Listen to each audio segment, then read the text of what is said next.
My guest today is Professor Emil Martinec, who's Professor of Physics at the Enrico Fermi Institute and the College of the University of Chicago. His research focuses on string theory and particle physics. Welcome, Emil. Hi. Yeah, so, this feels like, I was telling you, this feels like proof that parallel universes exist, because we seem to be meeting in different space-time, but maybe not space, but at least different time coordinates over three. It's at least a periodic event. So I learned a lot last couple of days. Most of the things I had no understanding about and still don't. So we talked about the four fundamental forces. We talked about there is an innate desire to sort of unify them. So they're gravity, electromagnetism, strong and weak force inside the atom. There's a strong desire to unite them, but we haven't been able to do that. We spent some time in the last session on two famous theories, Einstein's theory of gravity, general theory of relativity, as it's often referred to, and the quantum mechanics. And both of them are exceptionally successful in different scales, unfortunately. Mm-hmm. And so this idea that we can unite them in a grand unification process remained with us for nearly 70 years now, at least, maybe more. And there have been multiple attempts at this. So I want to take a bit of a historical perspective on this, and then we'll come to sort of the real string theory when you were working on it at Princeton. But I want to rewind time a little bit back. It sort of set the context for what unification means. So Kaluza-Klein theory. So I don't quite know the timeline of this, but perhaps in the 1920s. Yes. Taking sort of Einstein's equation and then saying I can add a vector to it to sort of combine electromagnetism with it, right? So that was an attempt. Yeah. So the what Kaluza and Klein did, not within a decade of Einstein's development of Einstein's theory, was it's just sort of like, mathematical game playing in some sense, saying, well, what if space-time wasn't the three dimensions of space and one of time that we observe around us, but suppose space-time was four dimensions of space and one of time. And furthermore, well, so we obviously don't observe four dimensions. So let's make the extra dimension a circle, a very, very tiny circle, so microscopic that we wouldn't detect it using the accelerators and other microscopes that we had at the time. Okay. And so let's just write down Einstein's theory on this geometry, which is three dimensions of space, one of time, and then an extra circle. And so you write down Einstein's theory in that geometry and see what the equations are. And there's a way of rewriting the Einstein equations in one higher dimension as a theory in ordinary space-time, which has Einstein's theory plus Maxwell's theory plus an additional scalar field. And so it's a way of sort of packaging the content of Maxwell plus Einstein into a theory in one higher dimension. And so this was, if you like, one of the early attempts at unification, that there's one underlying force, namely gravity, and Maxwell's theory is sort of a byproduct of thinking about gravity in higher dimensions. Yeah, so we deal with matrix in engineering, and this sort of feels familiar. Yeah. And so that scalar field is sort of a mystery field in the corner, but then it seems to sort of fit, right? So what the scalar represents is the size of the extra circle. Hmm. And so we don't observe a scalar field in nature of that sort. At least, experimentally, as far as we can tell, there's no scalar field, which at least no massless or light scalar field, that we would see, for instance, cosmologically, is, maybe dark energy or something. Is Higgs considered a scalar field? Higgs is a scalar field. But the scalar field that comes out of the Kaluza-Klein theory only has gravitational couplings. Hmm. And so the Higgs is first of all charged under Maxwell electromagnetism. And so since this scalar field doesn't have any charge, it can't be the Higgs. Right. And so it seemed elegant at that time, but it didn't really go anywhere, right? That's right.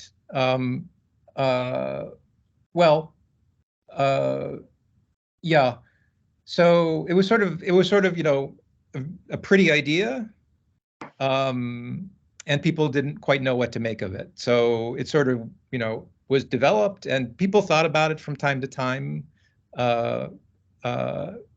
but not in any serious way, because it didn't really seem to connect with the rest of particle physics in any way that we could understand. But it has some foundational characteristics, would you say? I mean, this idea of a dimension that we cannot observe is sort of a theme that we're going to run through the next 80 years. Absolutely. The idea that you could get some kind of mileage in trying to unify the forces by thinking about physics in more than the dimensions of space-time that we observe around us. Yes, absolutely. And so I want to take a quick detour through string theory. So S-matrix theory is sort of the origination of it, right? So 1940s, 50s? 50s and into the early 60s.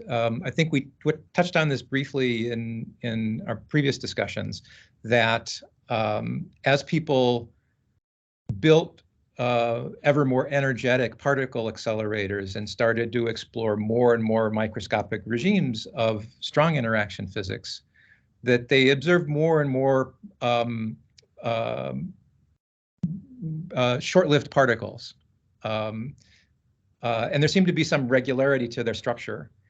Yeah. And in trying to understand what would explain that regular structure, well, the first thing that came up was a beautiful, not a theory per se, but a formula for what is the scattering probability of some of these strongly interacting particles. And so this was Gabriele Veneziano, who I think you had it on one of your other podcasts, developed this formula called the Veneziano Amplitude, which seemed to fit the data fairly well. 10% level. And so there seemed to be something to, which, and there at the time, there were sort of these two strains of thinking in theoretical physics. One is sort of a more fundamentalist point of view, saying that there's going to be some underlying theory, along the lines of Maxwell, some kind of field theory. Yeah. And quantize that field theory and you'll understand physics. And the other being this more phenomenological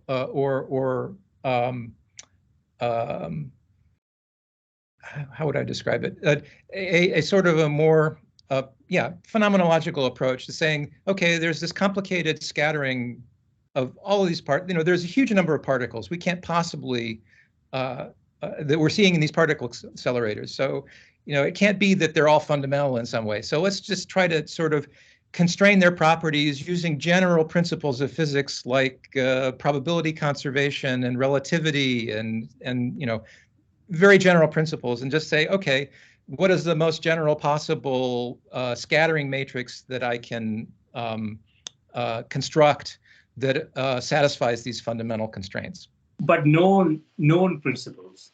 Known principles, but without trying to develop some kind of underlying dynamics, just try to write down directly the scattering matrix of the particles. And so Veneziano's approach was kind of along those lines. He didn't try to develop some kind of underlying dynamics. He just said, well, what's a scattering matrix I can write down which fits the data? And he came up with this beautiful formula in terms of elementary functions. And so, that made people sit up and take notice. And then, okay, the people who were more interested in the underlying explanation said, well, okay, what could possibly be some underlying dynamics which when we calculate the scattering in that dynamics reproduces as an output Veneziano's formula. And so that's how the idea of a string arose. And it sort of developed independently in several different places. Here in Chicago with Yoichiro Nambu, Leonard Susskind, and Holger Nielsen in Denmark. And so they're credited as sort of the people who got string theory going, at least as a phenomenological theory of the strong interactions, by developing the dynamics of relativistic strings and using that dynamics to calculate Veneziano's S matrix. Yeah, so Leonard Susskind at Stanford, this was a really bold move, isn't it? I mean, it's sort of departing from the, I don't know how to call it, the trend that physics was on to something a little different, isn't it? Yeah, in the sense that you were saying that the fundamental dynamical object is not a particle, but a one-dimensional string-like object. And that the thing, so that in other words, that not that each one of these particles that are being created in the process of scattering protons and whatnot, that they're not separate particles, each with its own identity, just right, usually previously people writing down particle theories would say, okay, tell me what the particles are, tell me what their spins are and their charges, and write down for me an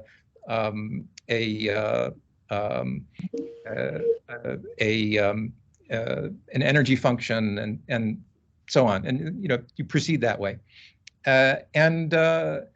and here was something different. You say, no, the particles themselves aren't, their own separate individual thing, distinct from all of the others. Each one is itself a different state of vibration of something more fundamental, some extended object that has a lot of internal degrees of freedom. And depending on how those internal degrees of freedom are oscillating, you generate the different particles. Yeah, so it's sort of physically counterintuitive to me, Emil. So how do you extend a point particle? I mean, that seems really counterintuitive. Say that again? How do you have an extended particle, an extended thing, like a string, out of a...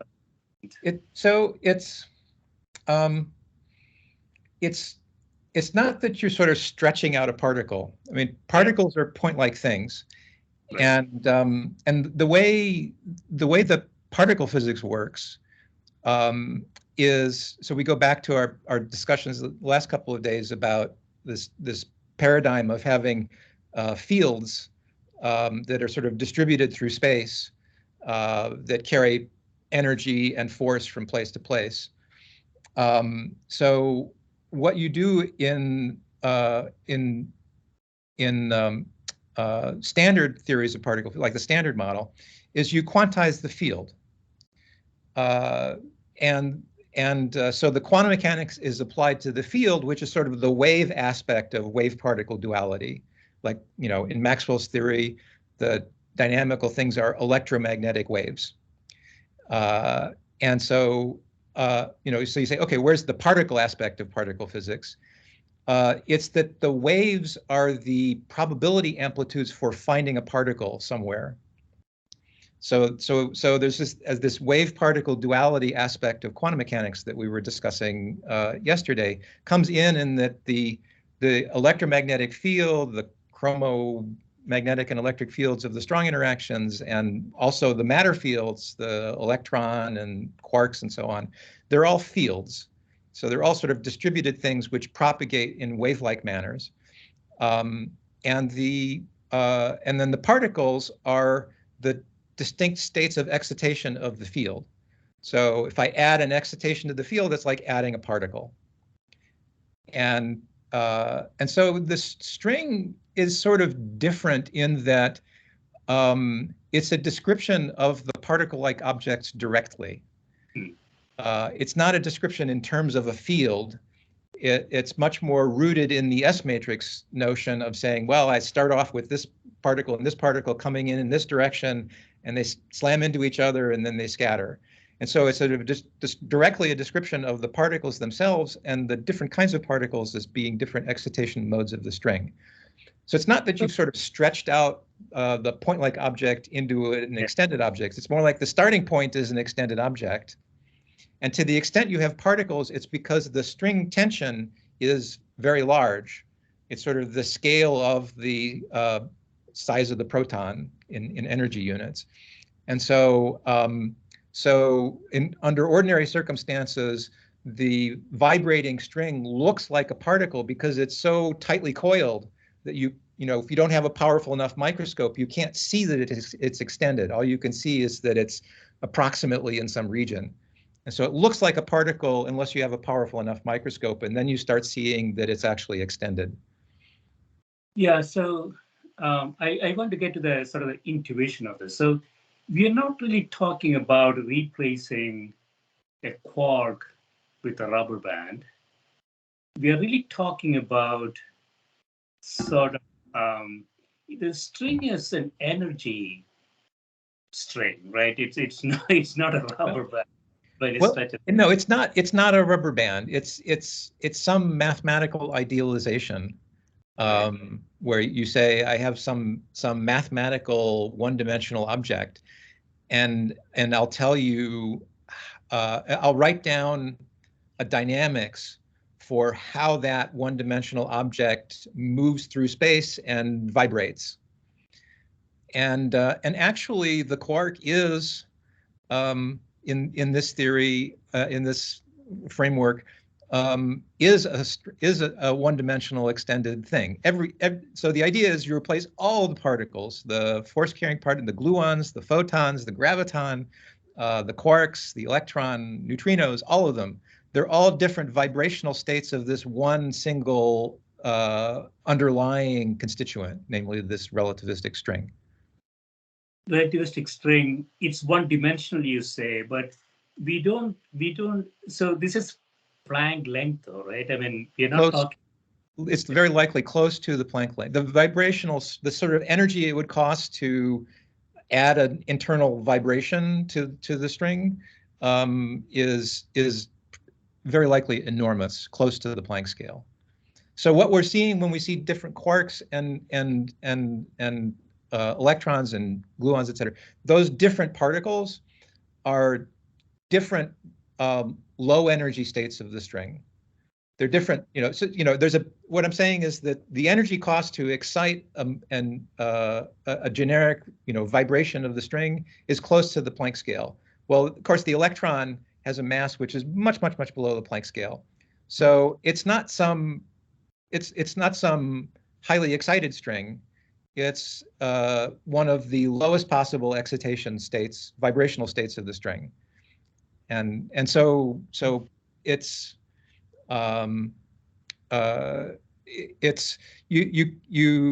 what you are presupposing is that there indeed is this huge gap between sort of the fundamental nature of strings, which is occurring up near the Planck scale, and its low energy manifestation as the different kinds of particles. So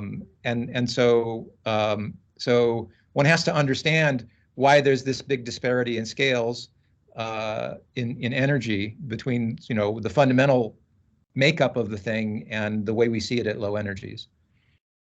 Yeah, so there's a counterintuitive part in the sense that, we talked about the classical brain failing in quantum mechanics, and the classical brain likely fail in string theory too. Yeah. Because Planck scale is not something we can really imagine as a physical length, right, or a physical energy state. Yeah, well, it's a question of how far our imagination can take us.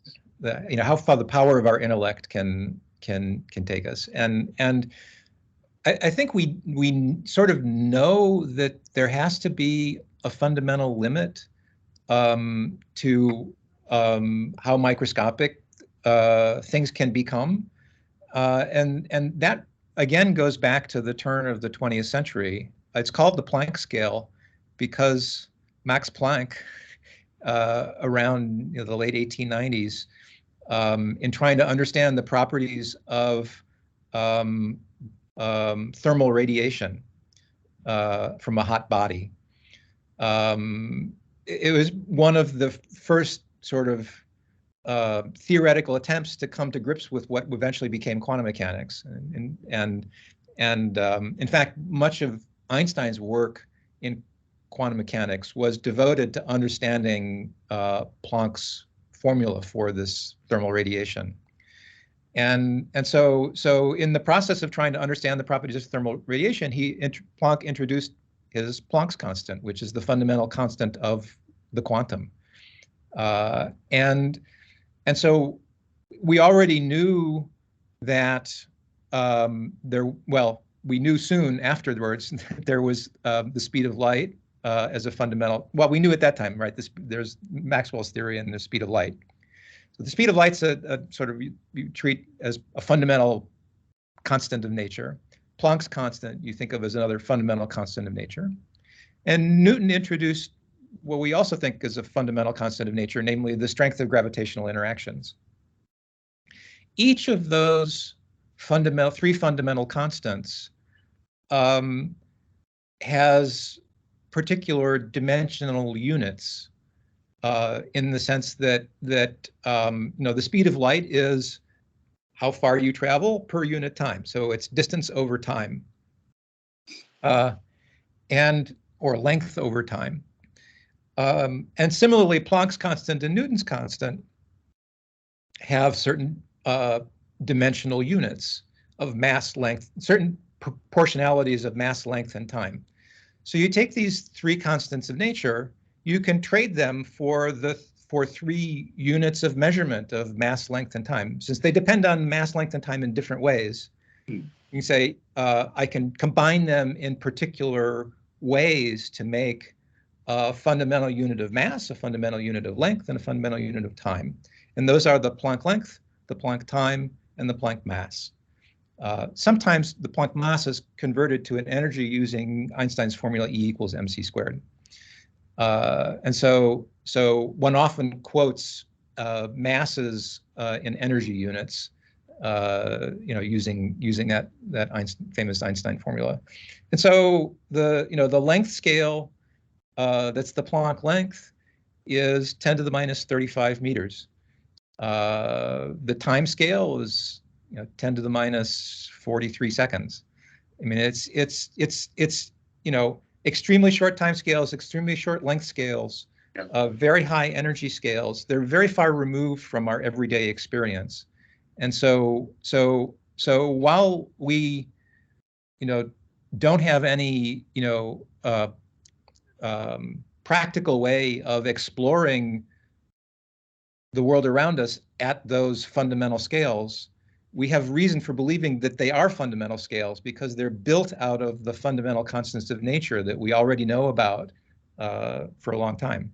Isn't there sort of an underlying assumption there, Emil, that the fundamental laws that we believe to be true is true in every space-time coordinate? Yeah. So, I mean, what, one of the things we see as we look in the world around us is that there's no preferred direction to space. And so, in developing theories of physics, you try to write down theories of physics that don't select a particular direction in space as being somehow special.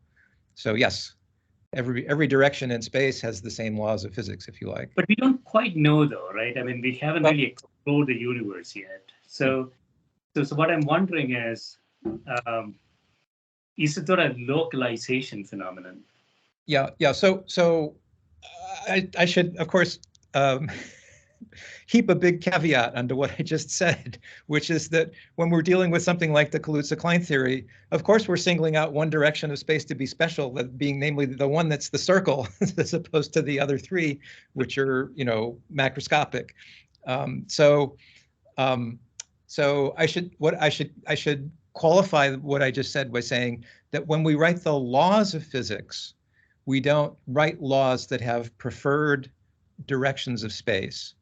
So the specialness, potential specialness of some particular direction of space or some particular place is not a feature of the equations that you're writing, but of the particular solution to the equations that you're studying. Okay, so we'll have to distinguish, as we did in our first two discussions, the laws of evolution and then the initial conditions that we apply them to. So what Kaluza and Klein say is that if we set the universe up in a situation where there are three big directions of space and then this tiny circle, then out comes Maxwell's theory as a low energy approximation to Einstein's theory in one higher dimension. It's not something you put in except as a statement of what the initial setup is in which you're gonna solve the equations. Yeah, you dash the hopes of every human who believes he or she is special. Well, get used to it.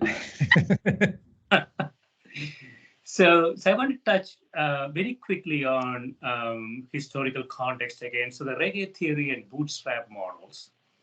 So late 60s or 60s, right? So what was that about?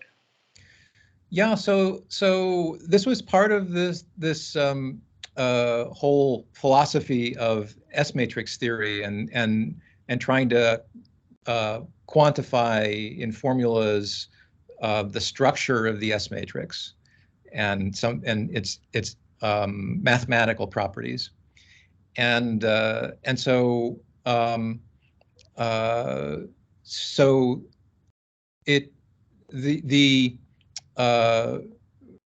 Reggie, who's an Italian physicist, was developing certain properties of how scattering looks if you look at it in different frames of not frames of reference exactly, but sort of different pictures of how the scattering takes place.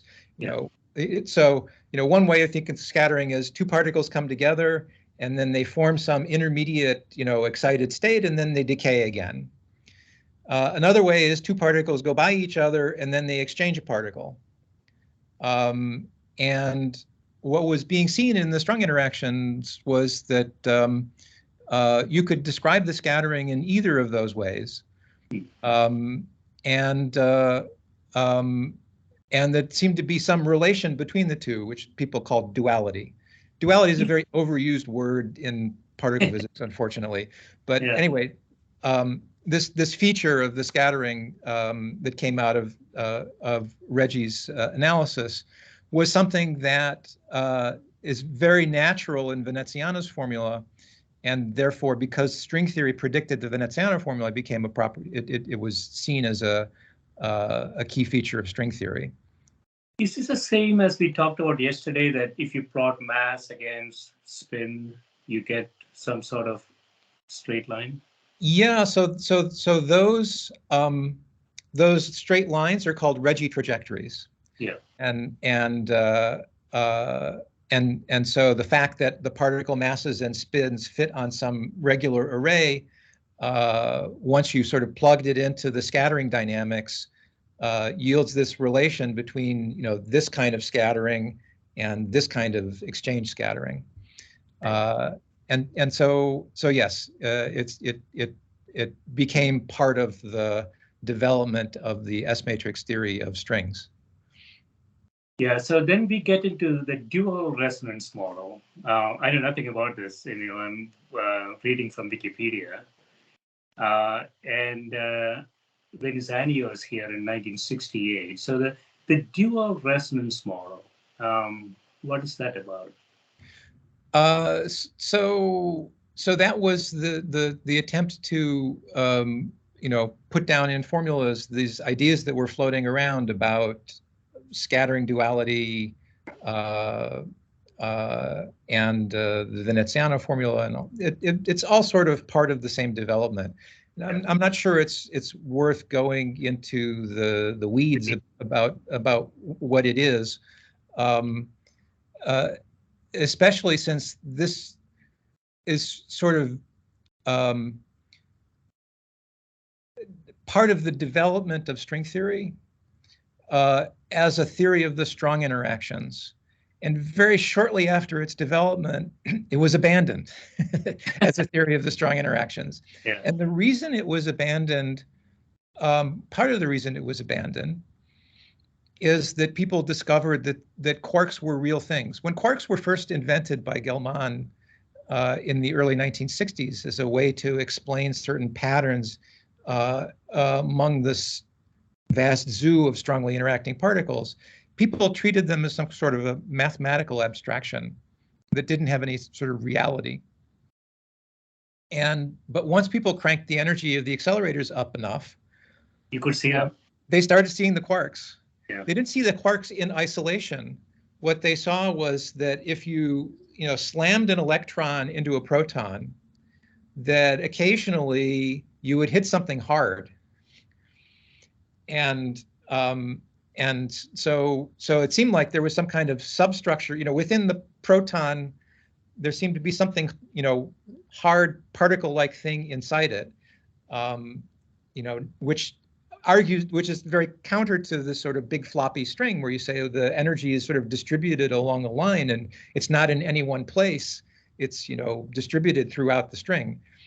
And so string theory had a hard time accommodating these hard scattering events that people were seeing in particle accelerators.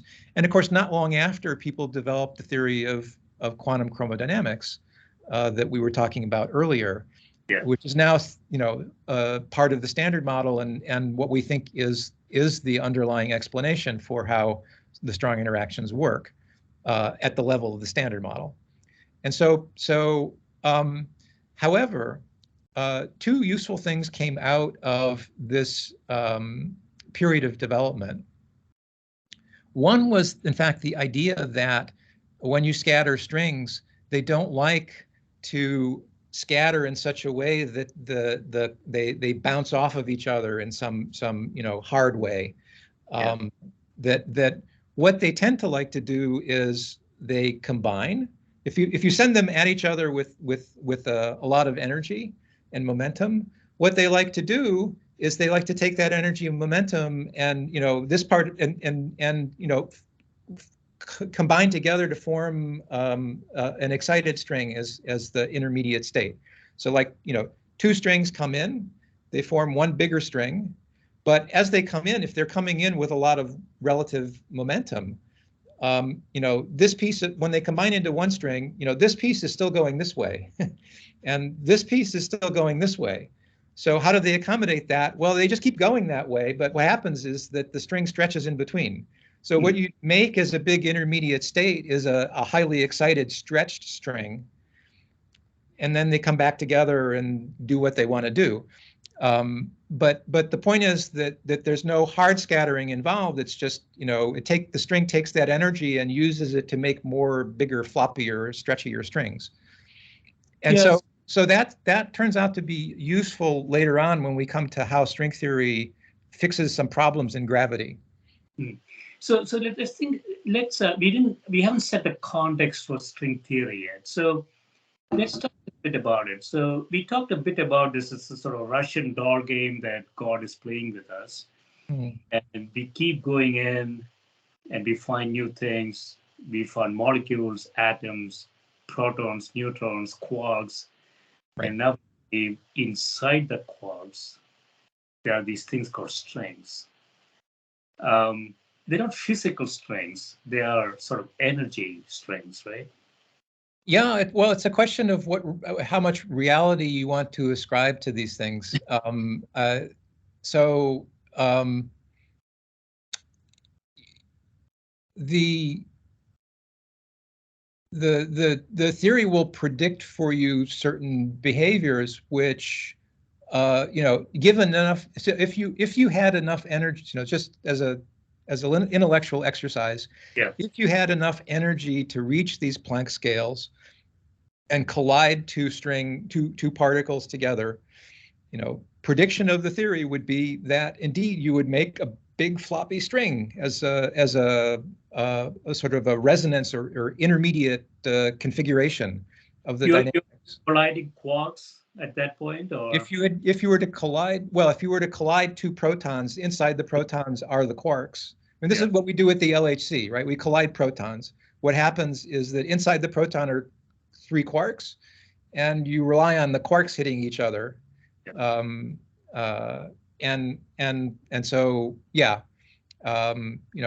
basically at some point you have to reach the energy where some of the constituents have enough colliding energy to make an excited string.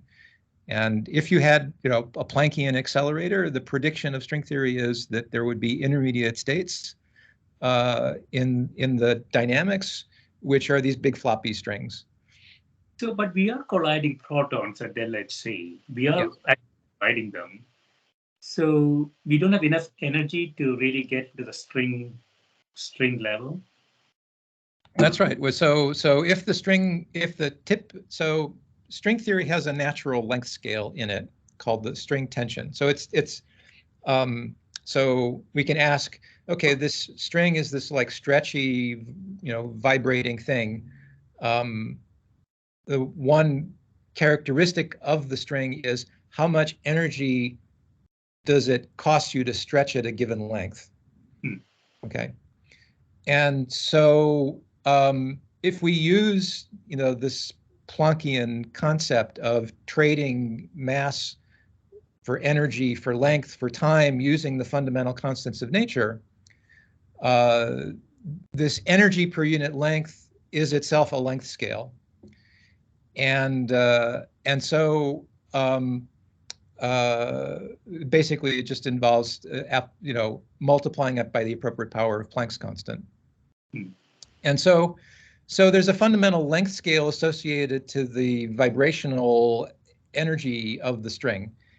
And it's believed that that energy scale is around the unification scale, either at the Planck scale or not far below the Planck scale.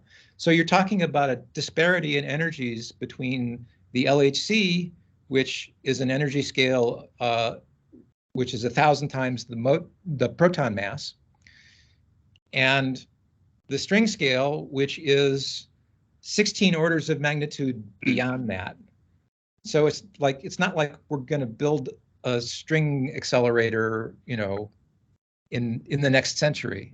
I mean, it's just way beyond what is technologically feasible by any civilization. Or we need a different. Excuse me? Or we need a different president. One of those. I'm just kidding. Yeah. So let's go back to, so you were at Princeton in the 80s, and so string theory, as you say, sort of got into some maybe little bit of a lull. It became sort of a backwater, if you like, and it was because it wasn't because string theory wasn't interesting. It was that it wasn't the right theory for the strong interactions. And we had a theory of the strong interactions. We had this, Maxwell-like theory of quantum chromodynamics, and which was immensely successful. I mean, it just, it got better and better as we understood it more and more for explaining the data coming out of particle accelerators. So so string theory was sort of dropped. It was dropped for the reason that it wasn't fitting the data as well as this alternative of quantum chromodynamics. But also it had this certain what from the point of view of particle physics seemed to be drawbacks. One was what I explained earlier, that it didn't seem to have this hard scattering feature that was being seen in accelerators.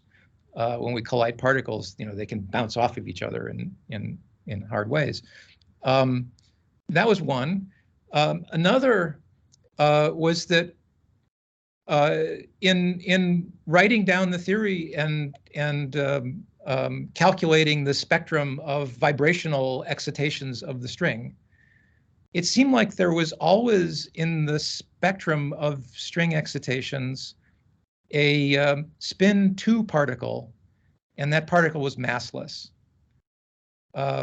So if you ask, where do we see a spin 2 particle in nature, massless spin 2 particle in nature? Well, gravity. The graviton is a massless spin 2 particle.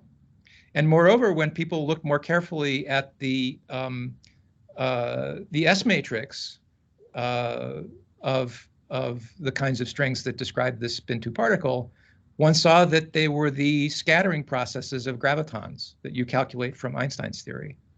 So this gave, so around 1974, Joel Shork, John Schwartz, the same Schwartz that became prominent later in the revival of string theory in the 80s, and Tamiaki Uneya in Japan, proposed that string theory wasn't supposed to be a theory of the strong interactions like we originally thought, but it was going to be a theory of gravity.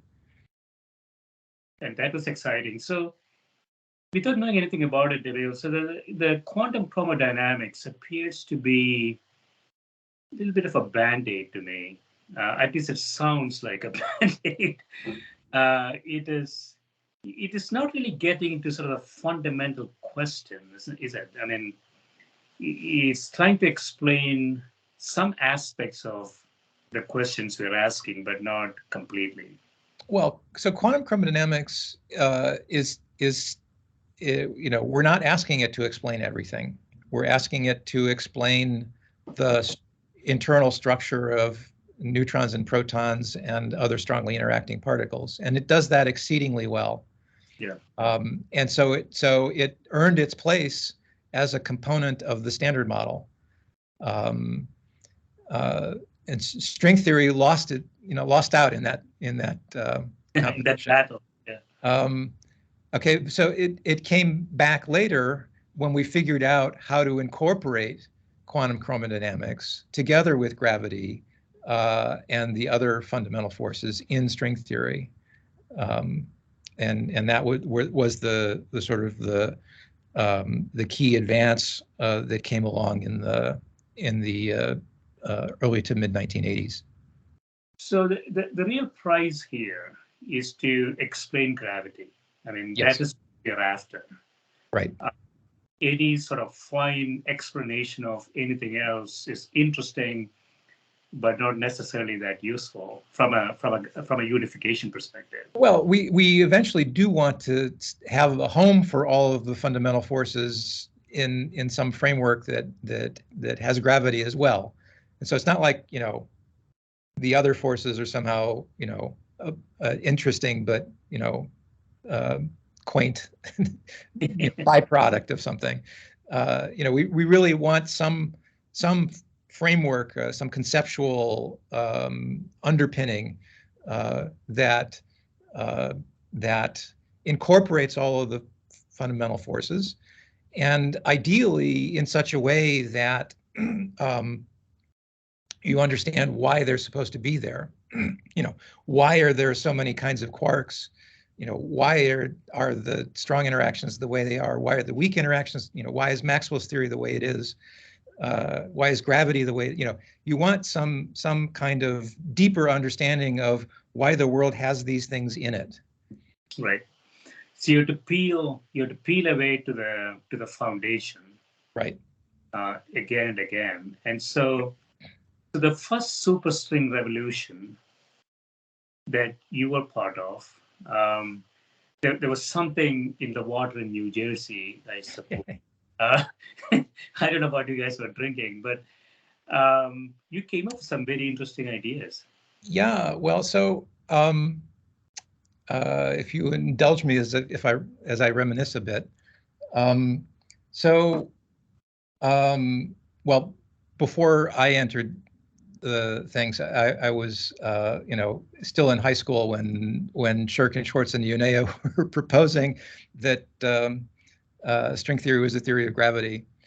And there were actually attractive reasons for trying to do so, which I touched on a little earlier.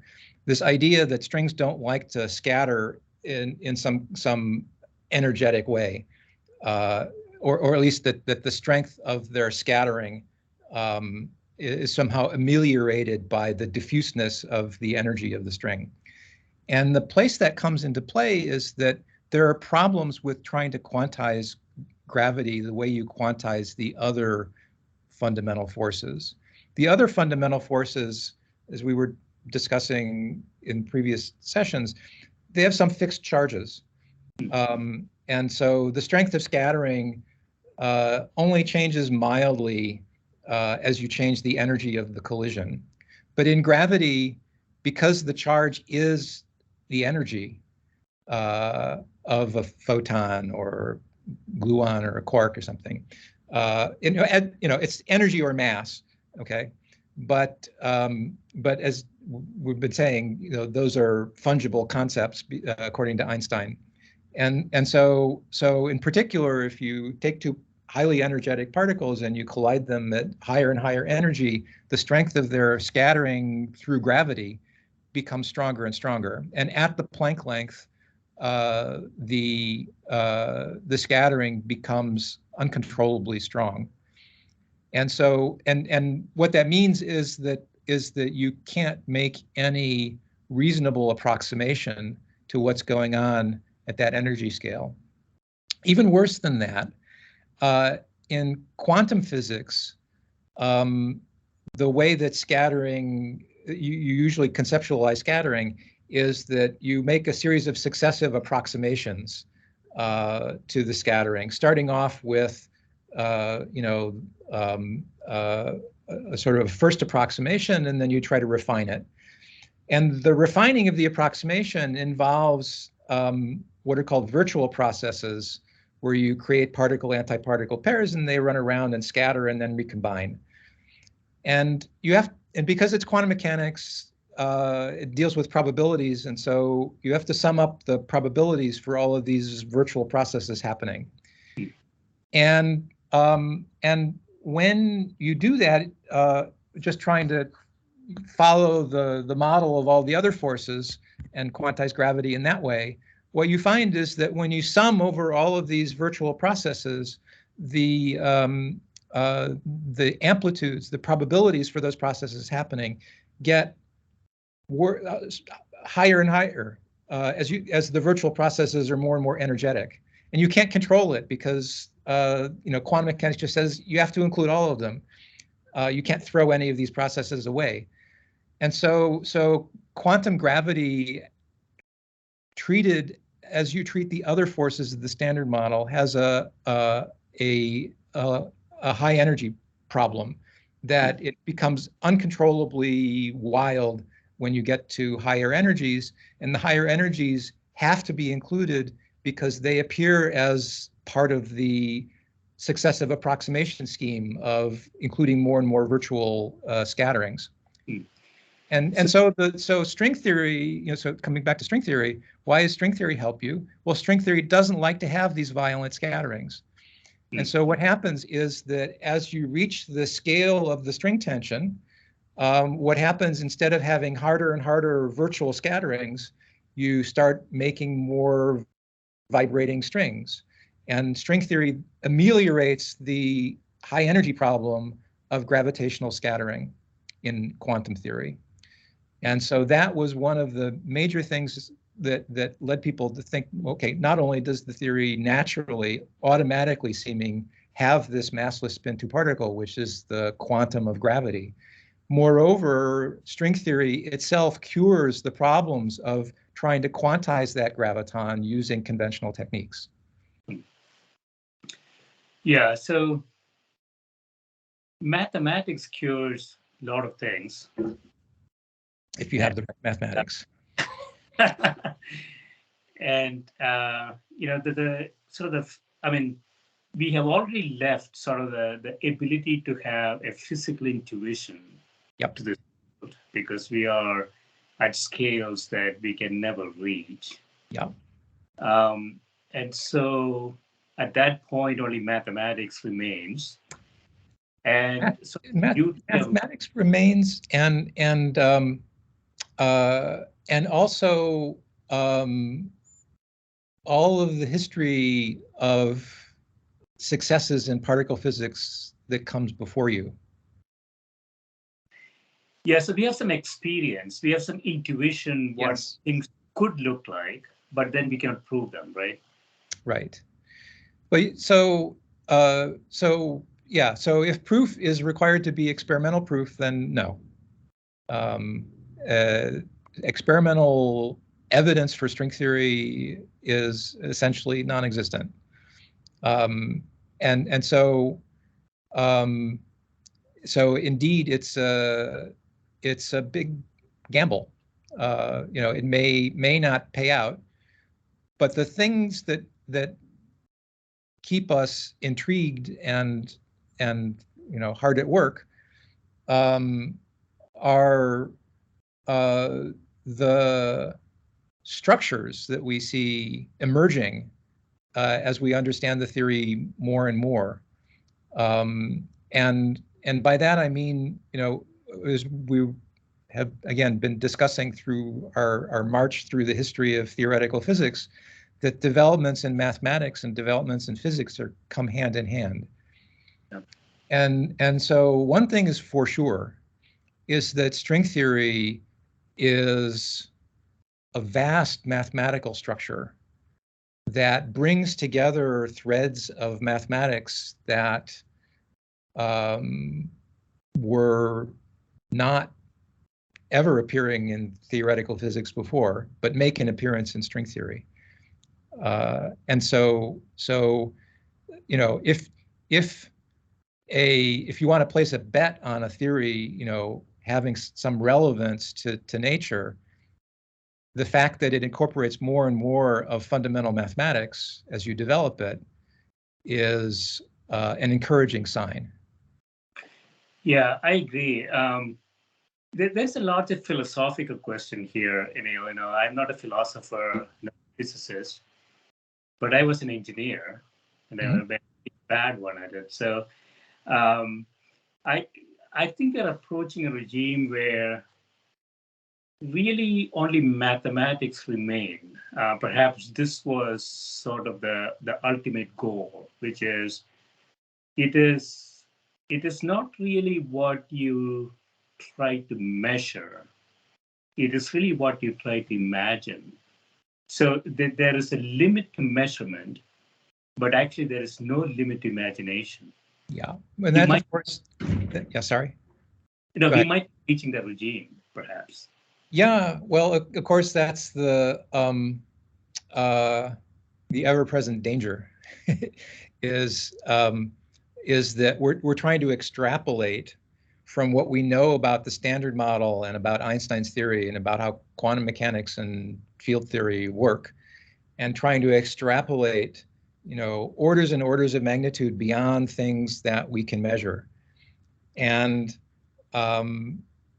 you make a little mistake in that extrapolation, and the world goes this way and your imagination goes that way, and you quickly find yourself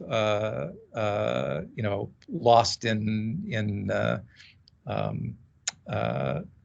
the clouds of your imagination rather than something that's real. But I should say, it as you have mentioned a number of times, nature likes to play cruel jokes. It would indeed be a cruel joke if there was this vast and elegant mathematical structure that seems to incorporate all the stuff that we know about in particle physics, and yet it's not the right theory, right? Yeah, That would be a cruel joke, but it's certainly possible.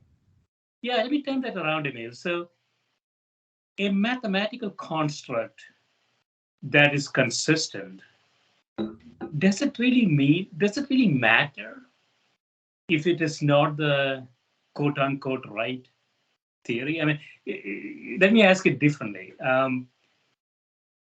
If we believe that we cannot experimentally show beyond certain scales, then it doesn't really matter, does it? I mean, we want a very elegant view of how things could be. And if God doesn't like it, she can come down and tell us differently. But at that point, we're going to assert this is how things are. Well,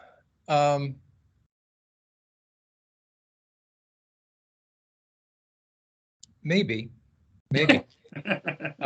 One thing for sure is that mathematicians won't care. I mean, mathematicians are very happy that string theory came out of particle physics, because it's given them vast new areas of mathematics to explore, and so that will go on no matter whether string theory is the right theory of the world or not. Right. But again, I have to say there are certain things that string theory does that no conventional way of quantizing gravity can do, and for that reason, I think that I regard as another sort of strong piece of evidence that string theory is on the right track. And here, what I have in mind is, a by now almost 50-year-old puzzle raised by Hawking regarding how black holes and quantum mechanics fit together in Einstein's theory. And string theory, as far as I'm concerned, has the only well, it's right now it's the beginnings of a quantitative understanding of the resolution of Hawking's paradox. And that's something we talked about in a previous podcast. Yeah, so this snacking question, which direction to come from and which direction to head. Yeah. So you could take quantum mechanics as the truth. Then you have to wonder if space-time is a quantized object. Or you come from ancient theory of gravity and then sort of backpedal into gravity. It appears to me the former is a stronger way to go. Well, so yeah, different people sometimes come at the same problem from different perspectives, and the people prior to the advent of string theory as a theory of unification, people had been trying this sort of conventional approach of saying, well, Einstein's theory is so beautiful, it must be right, and all we have to do is figure out how to quantize it like we know how to quantize all of the other forces. And so there's this certain approach which sort of says Einstein's theory is fundamental, and we need to figure out how to modify how quantum mechanics fits into it in order to get the things to work out. There's a level of fear. And the string theory community was sort of coming from the particle physics end of things, and thinking about scattering of particles and S matrices and so on, and saying that the quantum mechanics of particle scattering is the thing that's fundamental. And if Einstein's theory has to be modified to figure out how these highly energetic processes work, then so be it.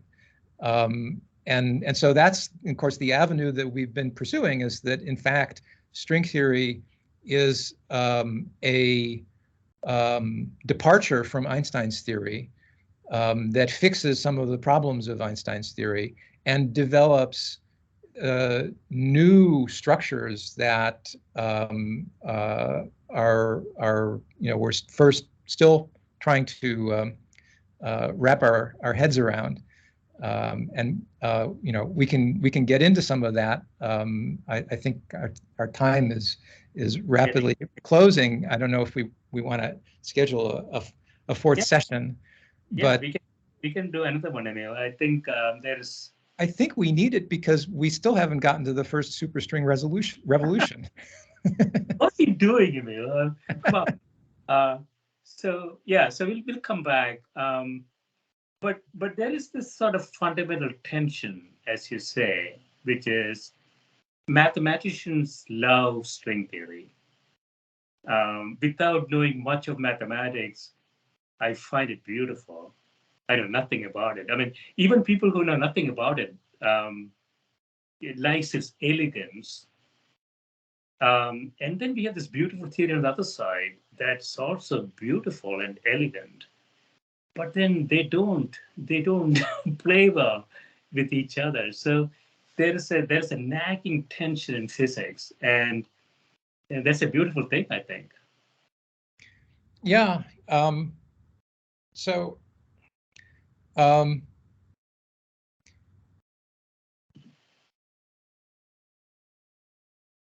think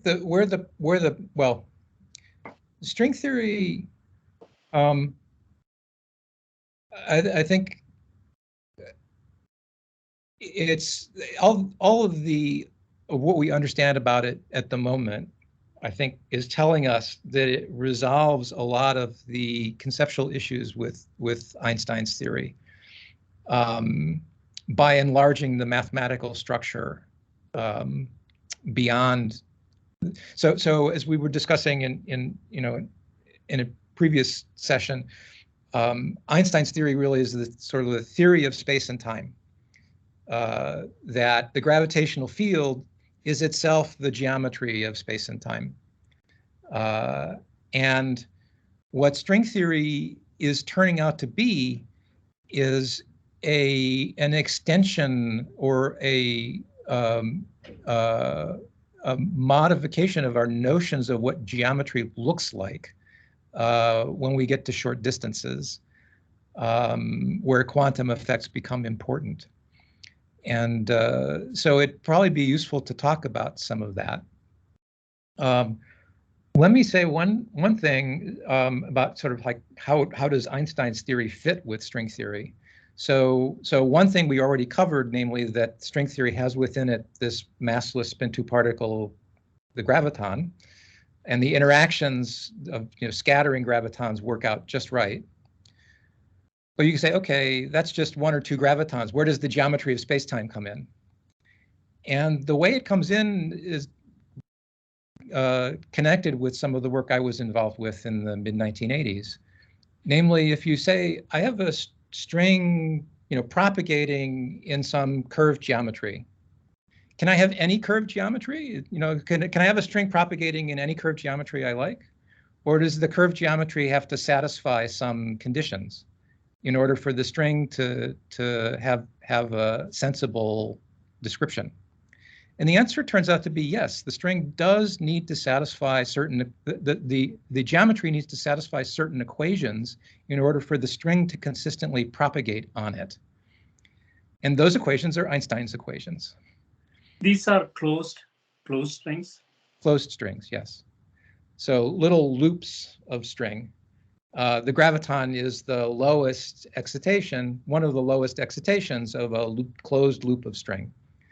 And for that loop of string to propagate consistently in space-time, that space-time needs to satisfy Einstein's field equations, together with additional matter fields, which are all part and parcel of the baggage you need to bring along in order to have string theory.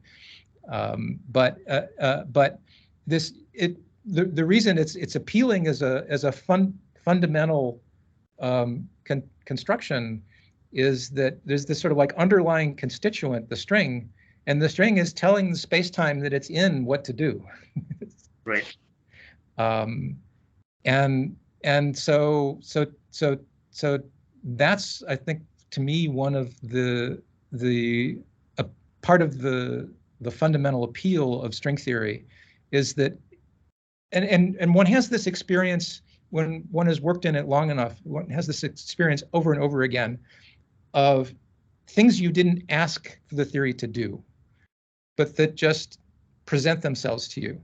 Right. And so you have the feeling not that you're inventing something, but that you're discovering something. Yes. Yeah. So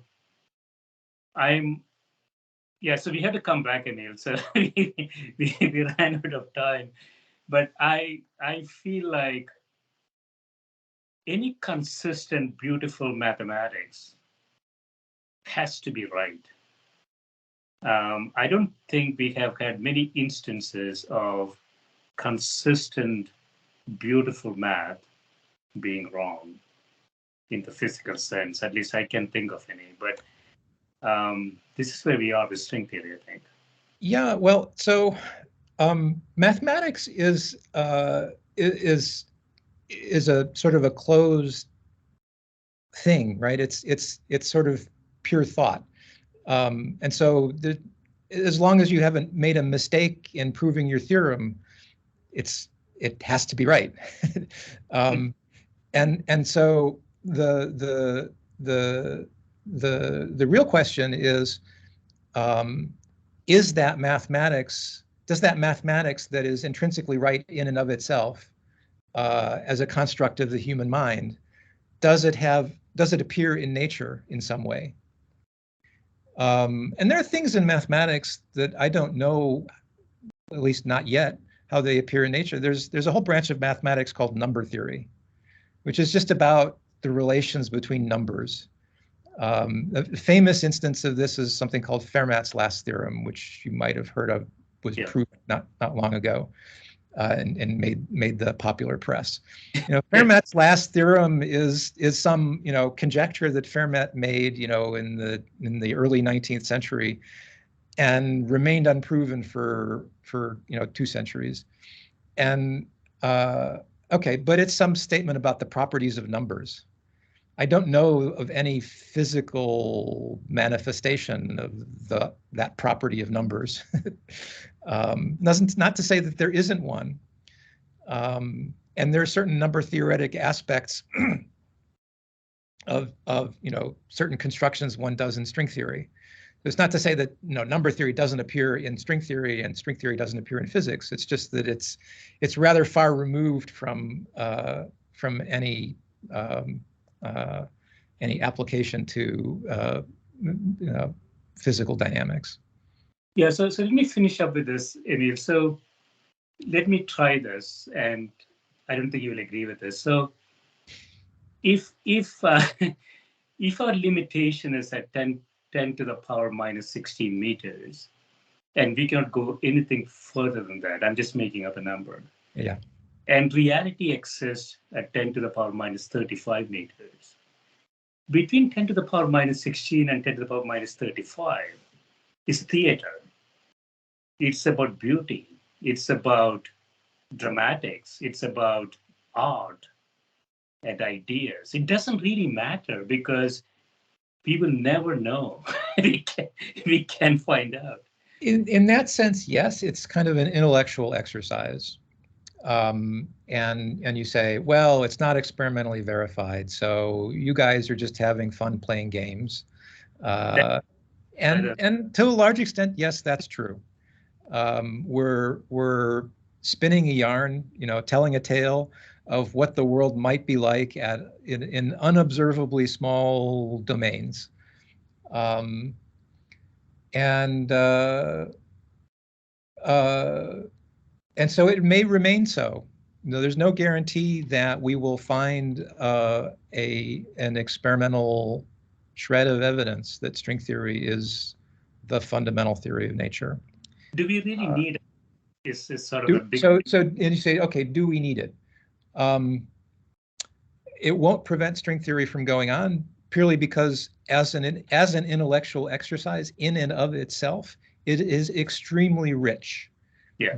that it's, you say there's a power of ideas, and string theory is full of ideas, and those ideas have consequences. They don't have necessarily consequences in the real world of experiment, but they have consequences in and of themselves in the world of ideas, in the sense that, you discover something new in string theory, and it leads to some new set of ideas, in another branch of string theory. And so there's this sort of like burgeoning circle of ideas, or collection of concepts that are all knit together by this one underlying idea that of the dynamics of extended objects in quantum mechanics of extended objects, that has an extremely rich life of its own as an idea. Yeah, I have a nagging feeling, Emil, that God is going to be disappointed. She's going to say, I set this up so that these guys will keep creating bigger and bigger accelerators. They'll never find the truth. Suppose we pull back and say, no more accelerators. It's only imagination that remains. It's only mathematics that remains. That might be a way to defeat God. Well, I don't know. It's a parlor game people sometimes play, sort of like a counterfactual history, asking the question, what if we stopped building accelerators in 1960 or 1930, or move the clock back as far as you want, back to Newton. Would Newton have discovered the Standard Model just by pure thought? The answer is probably not. There are too many pieces missing that he didn't know about. And so you could ask the question here, it's like, are there pieces of the puzzle that we haven't discovered yet at the LHC and the accelerators that came before it, that are crucial for coming up with the ultimate theory? And so it's our hubris to think that the answer to that question is no, that we have discovered all the pieces and we just have to figure out how they fit together.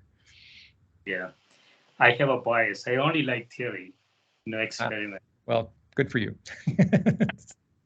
Excellent. So it looks like we have to come back and have another session. I think so. So should we do that tomorrow or Sunday? What is your... Yeah.